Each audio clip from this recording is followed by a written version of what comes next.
Yine o bağ olaydı, yine o bahçe, yine o bağda o yarpaqlar olaydı. Gelip gedib o xəyalım daima yaşar. Yine o bağda bir qonaq olaydı. Yine yadıma düştü o bahar çağı. Sen idin mənə həyatın hər yaraşığı. Kaş ki yollarımız heç ayrılmayaydı. Yine o bağ olaydı, yine o bağ olaydı. Bülbül oxuyaydı, sesi gələydi. Yenə də hər yerdə gül ətri çiləyəydi.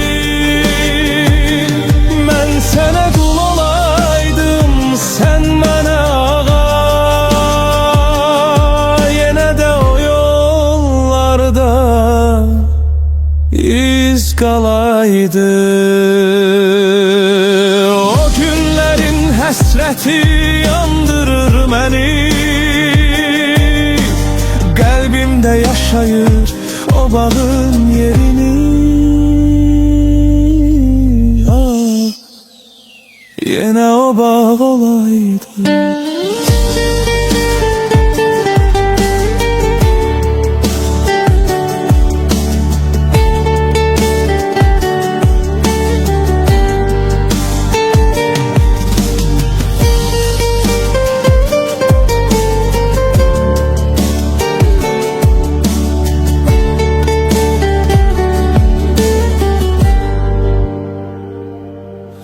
Yine yadıma düştü o bahar çağı.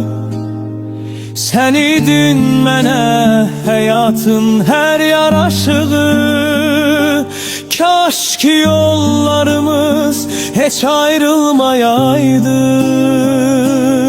Yine o bağ olaydı, yine o bağ olaydı.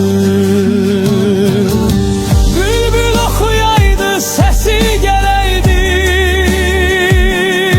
Yenə də hər yerdə gül ətri çiləyəydi. Mən sənə qul olaydım, sən mənə ağa. Yenə də o yol orada iz qalaydı.